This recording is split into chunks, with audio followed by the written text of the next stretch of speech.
Hello, Western Civilization 105 class. I just would like to just remind us of a few things, remind everyone to help keep you motivated and your grades going strong, and just mention very briefly some of the importance of what we're covering. All of it is important, but there are some things that I want to really kind of make stand out. So first of all, I want to remind everybody that on the papers, we professors are aware that AI is running amok and that students can simply, get a paper online, made with AI or just found online. And I've had this happen many times. Plagiarism happens every semester. I always give you guys the benefit of the doubt, but unfortunately, I actually catch very overt forms of plagiarism, and students confess, and they are embarrassed often about it, and I don't want you to go through that. Look, a lot of you do it not because you're bad or even that you're lazy, but we're all so busy, and being so busy makes it easy and tempting to do those kind of things. So look, just remember, okay, what am I looking for as a professor when it comes to a paper? There should always be a citation at the end of a paraphrase, which is putting something in your own words, or at the end of a direct quote. And so I've been grading generous with some of you, but look, and also I need to remind you, please break them up into paragraphs. I've mentioned that sometimes, not all the times. So a paper should be broken up into paragraphs. And if you say additionally, this information came about, well, XYZ, you talk about, well, the understanding of Marxism is, or nationalism is, well, where did you get that information from? When you're done, if you state from a video, you could say a video, but by the time you're done paraphrasing it, there should be parentheses with stating the video. If you use a textbook with that in the page number, or you can from an article that is in the module. And sometimes there's only one need for a citation, but there usually needs to be more than one. And so again, I want to remind everyone that when it comes to the papers, this is a non-compromise. This is something that's not going to go away. I have to see a paper has to be grounded in time, in a time period. That's why it's a history paper. So it's not a history paper if there's no indication of the time period. Oops, my AC just went off. It's still happening in October. But anyways, it's better now, right, than it was before. But anyways, okay. So,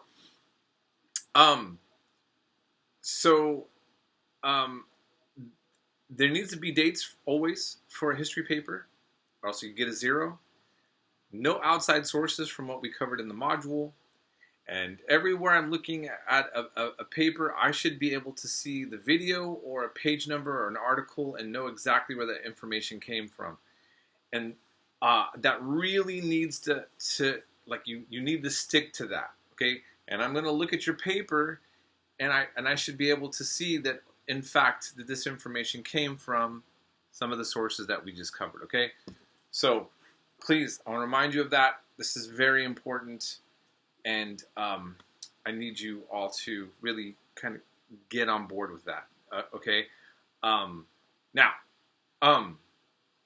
in terms of what we're covering and going over the ideologies, now you're going to do a bigger paper on this next week. You're not going to have as much work, as much videos, but I'm going to have you even expand on some of what we're covering.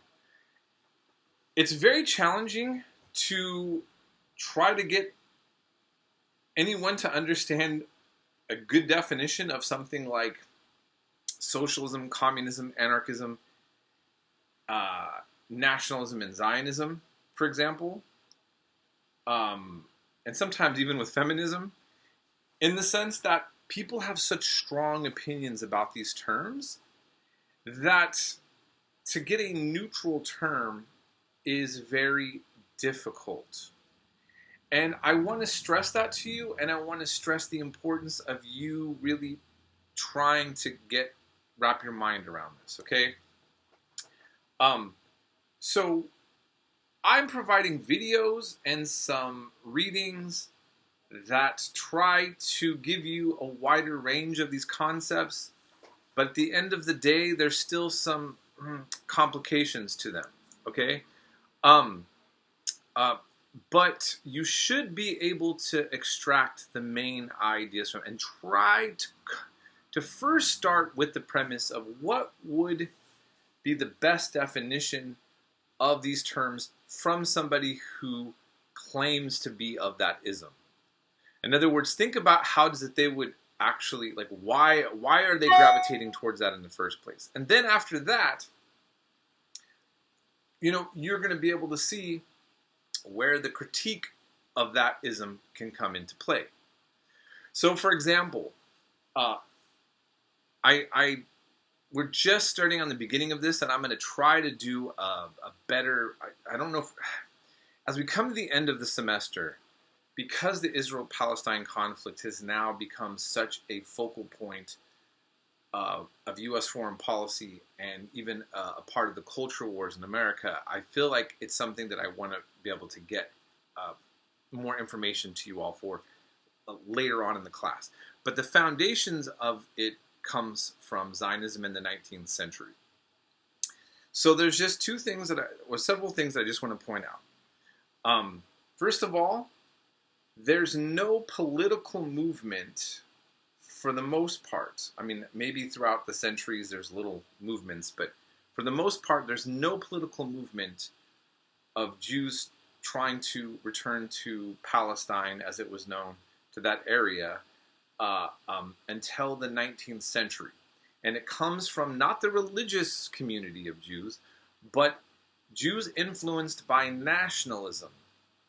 And to a certain extent, and this is where I would walk into more controversial lines, but I would say colonialism, and I'm going to say colonialism definitively, though, because if you read the primary sources of Herzl, if you read the far-right Jabotinsky's works, if you look at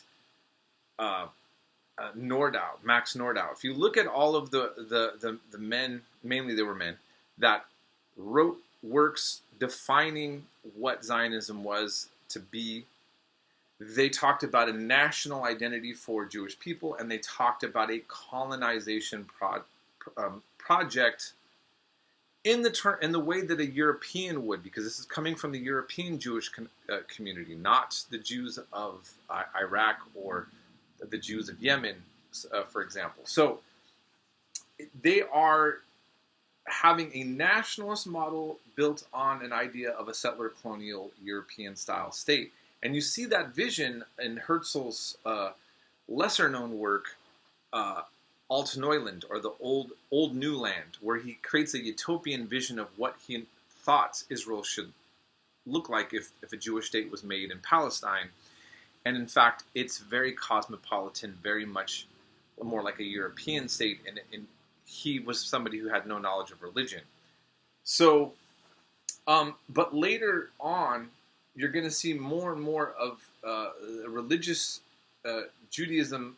Instead of opposing political Zionism, it's going to merge, and there's not going to be such an extreme difference between the secular Jewish movement of Zionism and the religious community.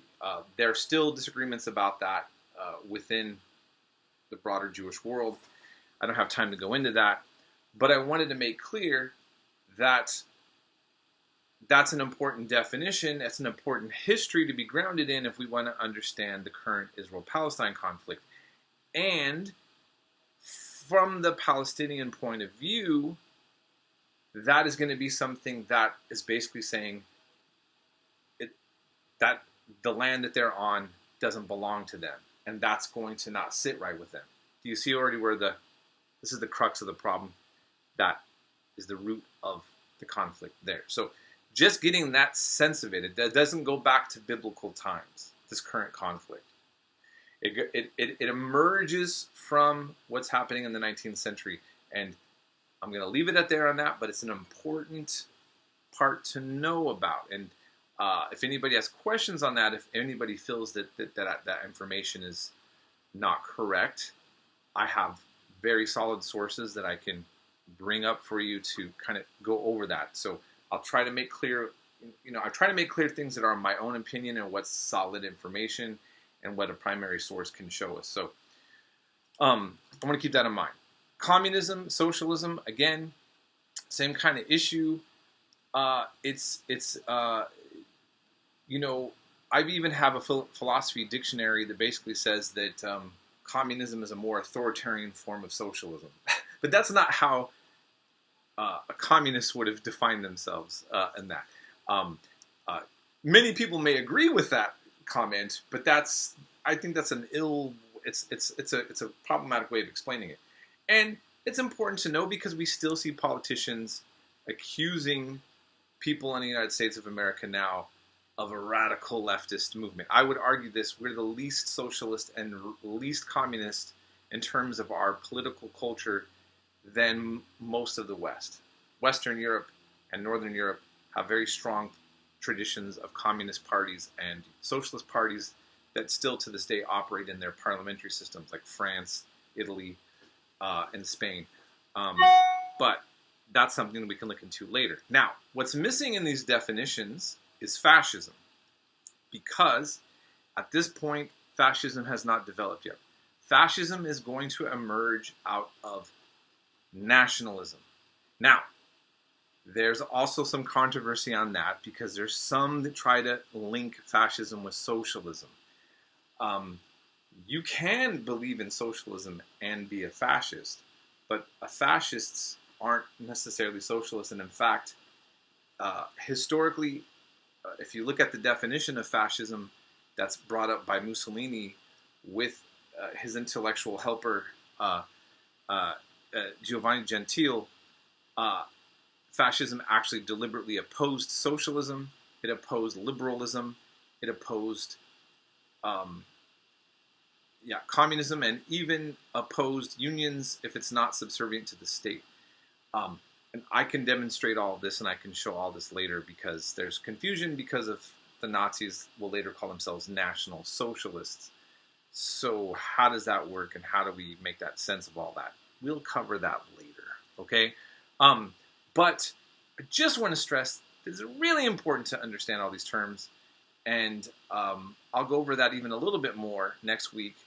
But I hope that you actually kind of enjoy this and get into it, because so many Americans just, even in the media and our politicians, throw all these terms around, and they haven't actually put any time into going down the rabbit hole of really understanding what they are, whether you agree or disagree. So anyhow, that's all I have to say. I hope you're having a decent week. The world's got a lot going on in it, and hang in there. We'll be in touch.